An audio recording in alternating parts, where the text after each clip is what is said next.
আজ আমাদের ভারতের ৭৯তম স্বাধীনতা দিবস।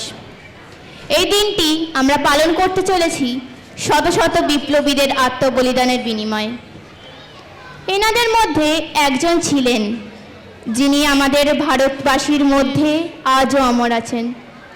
আজও তাদের কাতর প্রার্থনা আমাদের মন থেকে ভেসে আসে। তিনি আর কেউই নন, তিনি হলেন আমাদের সবার প্রিয় নেতাজি, নেতাজি সুভাষচন্দ্র বসু, যার প্রয়াণে ভারতমাতা আজও অশ্রু ঝরান। কিন্তু বীর সন্তানদের কখনো মৃত্যু হয় না, তারা মানব জাতির মনে চিরজাগরুক থাকেন। আজ তাই কিছু গান ও শুভ্রা দাসের একটি কবিতার মাধ্যমে আমরা তাকেই স্মরণ করতে চলেছি।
চিঠি লিখব ভাবছিলাম, কিছুতে আর হয়ে উঠছিল না।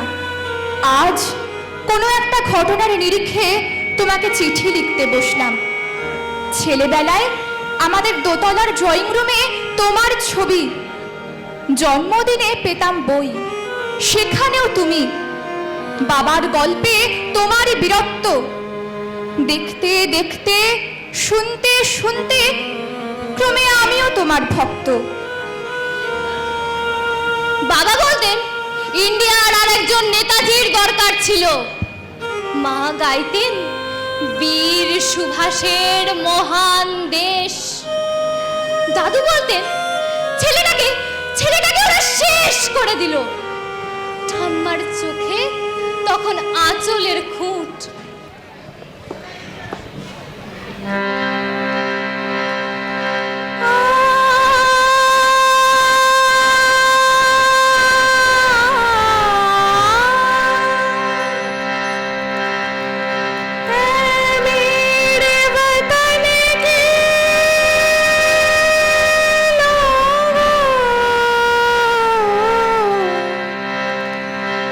तुम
जो लौट के घर ना आए, जो लौट के घर ना आए।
যদি আর একবার আমাদের মধ্যে তোমাকে পেতাম। উত্তর 40-এও আমার সেই একই ঘোর। তুমি পারতে, কেননা দেশের মাটিতে দেশপ্রেমের মতো জোরালো একটা ঝাঁকুনি দেওয়ার ক্ষমতা তখন আর কারোর ছিল না। এখনো আছে কি? তোমার হারিয়ে যাবার পর দেশে কত কমিশন বসেছে। ভারতের পূর্ব, পশ্চিম, উত্তর, দক্ষিণে কোন পীর, কোন সন্ত, কোন দয়ালু বৃদ্ধকে দেখে ভুল করেছে সবাই, ছুটে গেছে তুমি মনে করে, কিন্তু ফিরেছে মাথা নেড়ে। তবু তোমাকে পাওয়ার আশায় বুক বেঁধেছে।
বসু বাড়ির ন, গোটা ভারতবর্ষের মণি কোঠার হিরো, যার আলোর শুদ্ধতা কালোকে সাদা করতে পারে।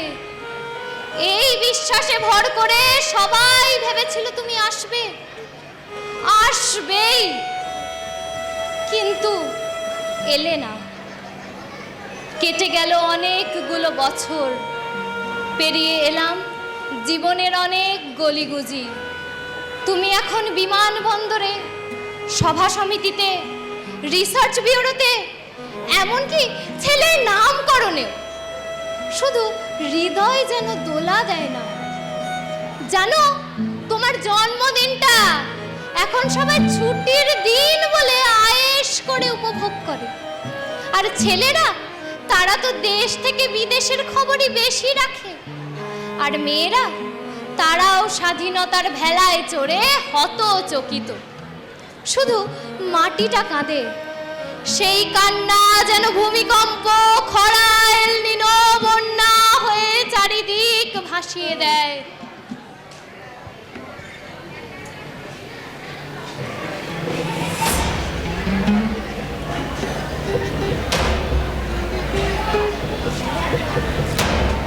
এখনো অভিমান করে শুয়ে থাকবে রেনকোজিতে? আজ যখন ঘাড়ের ওপর AK-47 নিঃশ্বাস, রক্তের হরি খেলা ধর্মের জিগিরে, তখন শোনাও সেই আওয়াজ। আমি সুভাষ বলছি।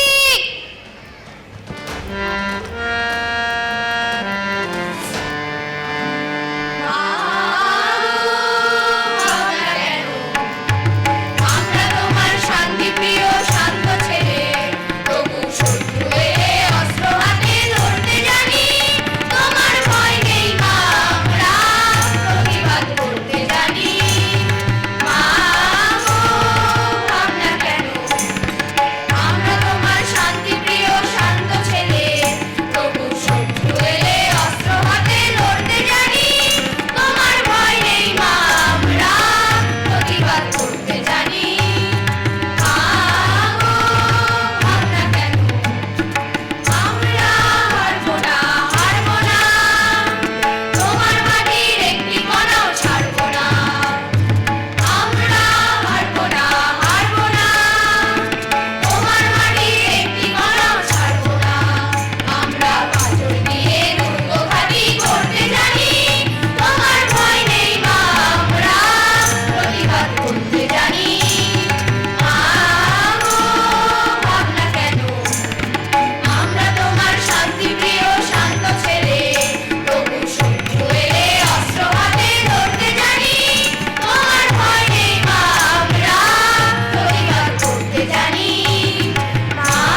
বাড়ির মেসোমশাই ডাকবেন জানলা দিয়ে, বৌমা, আমি বলিনি উনি ফিরে আসবেন। খোলা জানলার ধারে দাঁড়াবেন মায়েরা, তাদের ডান হাতে শঙ্খ বা চোখে জল, নদী হবে উত্তাল, নৌকা বেসামাল, পরাণ মাছিও চেঁচাবে, উনি আসতেছে।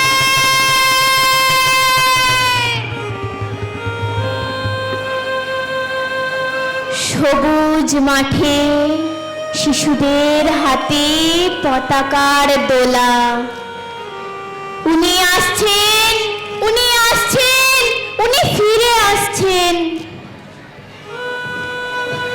তোমার হারিয়ে যাওয়া জন্মদিনের ভেতর থেকে উঠে আসুক আর একটা 23-এ।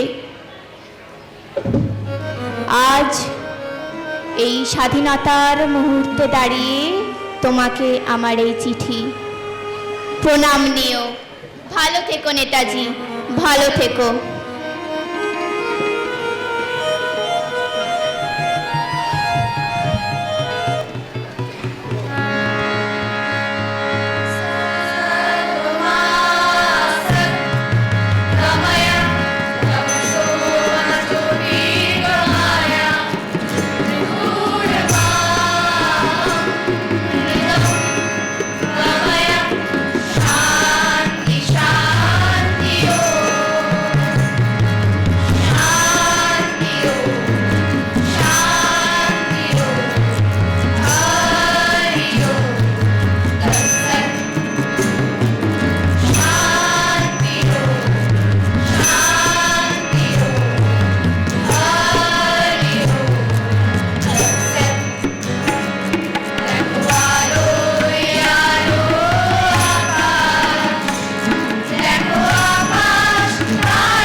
সবশেষে একটাই কথা বলবো, আমাদের ভারত মাতাকে যতবার পায়ে শৃঙ্খল বাঁধার চেষ্টা করা হয়েছে, আমরা ততবার লড়াই করে গর্জে উঠে ভারত মাতাকে শৃঙ্খল মুক্ত করেছি। এখনো যদি ভারত মাতার গায়ে একটু আওয়াজ আসে, আমরা এখনো লড়াই করে ভারত মাতাকে শৃঙ্খল মুক্ত করব। এখনো যদি ভারত মাতার পায়ে শৃঙ্খল বাঁধার চেষ্টা করা হয়, আমরা এখনো বলবো ক্ষুদিরামকে আবার জন্মাতে হবে, জন্মাতে হবে বিনয়, বাদল, দীনেশকে। অস্ত্রাগার লুণ্ঠনের মতো নূতন আরেক মাস্টারদাকে আমাদের সামনে এসে দাঁড়াতে হবে।